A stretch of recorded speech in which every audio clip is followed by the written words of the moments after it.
बारी नीट री एग्जाम के लिए एडमिट कार्ड जारी कर दिए गए हैं। एनटीए ने जारी किए हैं री एग्जाम के लिए एडमिट कार्ड। 1563 छात्रों का फिर से करवाया जा रहा है नीट री एग्जाम को लेकर 6 परीक्षा केंद्र बदले गए हैं। परीक्षा केंद्र पर रहेंगे एनटीए और शिक्षा विभाग के अधिकारी।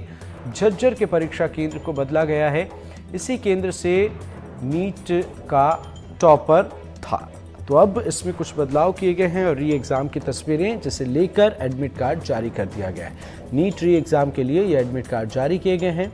एनटीए ने एडमिट कार्ड जारी कर दिया है, जिसमें इस बार 1563 छात्रों को दोबारा एग्ज़ाम देना है। दोबारा एग्ज़ाम करवाए जा रहे हैं नीट री एग्ज़ाम को लेकर 6 परीक्षा केंद्र बदले गए हैं। जो पहले थे उन्हें बदल दिया गया है। 6 परीक्षा केंद्रों को बदला गया है। झज्जर के परीक्षा केंद्र को बदला गया है। इसी परीक्षा केंद्र से नीट के एक टॉपर भी थे। परीक्षा केंद्र पर एनटीए और शिक्षा विभाग के अधिकारियों की मौजूदगी होगी ताकि इस बार कोई मुश्किल न आए। तो लगातार हमारी नज़र है और ये बदलाव जो है वो कैसे हैं, क्या कुछ है। सहयोगी जुल्फ़िकार अली हमारे साथ जुड़े हुए हैं।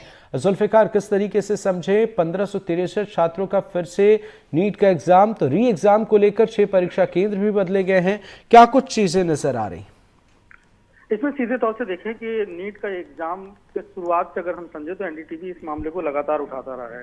छत्तीसगढ़ में सबसे पहले इस बात को आई कि बालोद में जो छात्र हैं उन्हें 45 मिनट की देरी से परीक्षा देने को मिला। फिर उसके बाद जब रिजल्ट आता है तो उसमें बहुत सारी धांधलियां होती हैं और ग्रेस मार्क्स कई छात्रों को दिए जाते हैं। उसमें छत्तीसगढ़ के छात्र हैं जिनको ग्रेस मार्क्स दिया गया, लेकिन ग्रेस मार्क्स देने की वजह से जो परसेंटेज है और जो रैंकिंग है वो बदल जाती है। उससे कई सारे जो मेहनत करने वाले छात्र हैं वो इससे प्रभावित है। तो इस पूरे मुद्दे पर लगातार जिस तरीके से देश भर में खबरें आई और प्रदर्शन हुआ, तो उसके बाद एनटीए ने फैसला लिया कि जिन लोगों को ग्रेस मार्क दिया जाना है उनकी दोबारा परीक्षा आयोजित की जाएगी।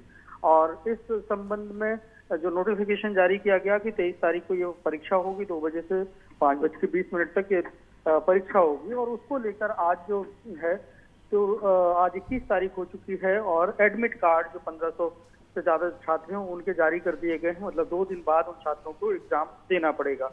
तो ये सबसे बड़ी दुविधा है क्योंकि कोई भी छात्र एक बार परीक्षा देता है और प्रश्न पत्र दूसरी बार बदल जाता है। तो ये कहीं ना कहीं एनटीए पर कई सारे सवाल उठते रहे हैं। हालांकि इस बात को लेकर भी सवाल उठते रहे हैं कि ये एनटीए ने जो एग्जाम लिया है नीट का, तो उसके जो क्वेश्चन पेपर है वो क्या लीक तो नहीं हुआ, इसको लेकर भी बहस छिड़ी हुई है और कई सारी इस पर चर्चाएं हो रही हैं, प्रदर्शन भी हो रहे हैं। लेकिन फिलहाल उन छात्रों के लिए राहत भी कह सकते हैं और मुश्किल भी है जिन छात्रों को ग्रेस मार्क्स मिला था और उससे उनकी रैंकिंग बेहतर हो गई थी। अब उनको ग्रेस मार्क हट गया है, अब दोबारा परीक्षा देंगे। और उस लिहाज से कुछ छात्र ऐसे भी होंगे जिनको ग्रेस मार्क मिला था। ये भी कहा था एनटीए ने कि अगर उनको ग्रेस मार्क मिला है तो जो ग्रेस मार्क मिला है उसको हटाने के बाद जो उनको रैंकिंग हो रही है उससे अगर स्वीकार है तो उनको परीक्षा देने की जरूरत नहीं तो सभी लोग दे सकते हैं। तो अब 23 तारीख को परीक्षा होगी और फिर 30 तारीख को इसका रिजल्ट आएगा। जी बिल्कुल। जुल्फ़िकार, रिएक्शन कैसे आ रहे हैं री एग्जाम को लेकर? री एग्जाम को लेकर छात्रों में मिक्स रिएक्शन है, क्योंकि कोई भी छात्र हो उसने मेहनत की थी और उसको ग्रेस मार्क मिला और उससे उसकी कुछ परसेंटेज बढ़ भी गई। अब वो उम्मीद लगा के बैठा होगा कि कहीं कहीं उसका एडमिशन होगा, लेकिन अब जब वो ग्रेस मार्क हट जाता है तो ऐसे में छात्र की जो परसेंटेज है, जो रैंकिंग है वो गिर जाती है, तो उसको एडमिशन लेने में दिक्कत आती है। इसमें छात्र की कहीं गलती नजर नहीं आती, इसमें एनटीए की ही गलती है, क्योंकि एग्जाम लेने वाली एजेंसी एनटीए है और छात्र अपनी मेहनत से एग्जाम देता है। अगर उसकी की तरफ से कोई गलती होती है तो उसका खामियाजा किसको भुगतना होगा? तो वो छात्र भुगत रहे हैं। तो वही दिक्कतें हैं कि छात्र परेशान हैं, परेशानी के हालात में उनको ये एग्जाम देना है। बिल्कुल। जुल्फ़िकार, दंतेवाड़ा और बलौद में भी परीक्षा केंद्र बदले गए हैं। यहाँ पर गलत कॉपी बांटने की वजह से छात्रों का कुछ वक्त बर्बाद हुआ था। वहाँ क्या है अपडेट? और इस बार एनटीए और शिक्षा विभाग के अधिकारी भी मौजूद रहने वाले हैं सेंटर्स पे, तो कितना फर्क पड़ेगा?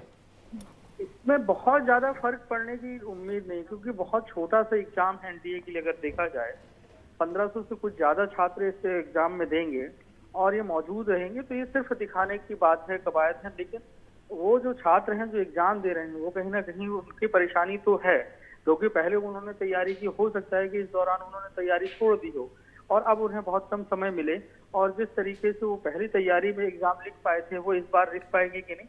बहुत सारे सवाल हैं, तो सवाल सीधे एनटीए से हैं कि एनटीए की लापरवाही की वजह से किसी का समय बर्बाद होना, किसी का पैसा बर्बाद होना और किसी का करियर खराब होना, तो ऐसे इस तरीके के घटनाक्रम नहीं होने चाहिए।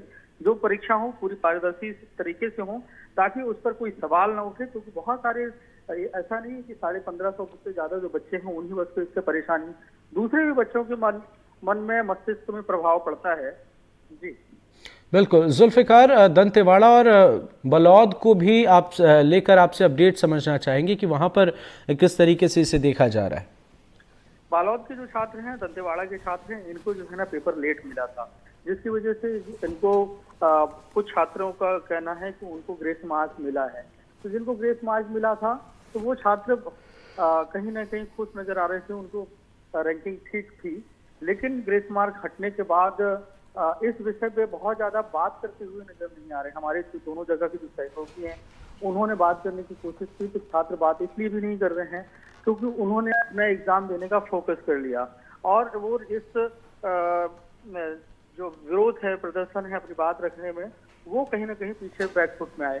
लेकिन अब जो है 48 घंटे ही हम कह सकते हैं कि उनके पास वक्त है, तो 48 घंटे में जितना वो रिवीजन कर पाएंगे उसके आधार पर वो अगला पेपर देंगे।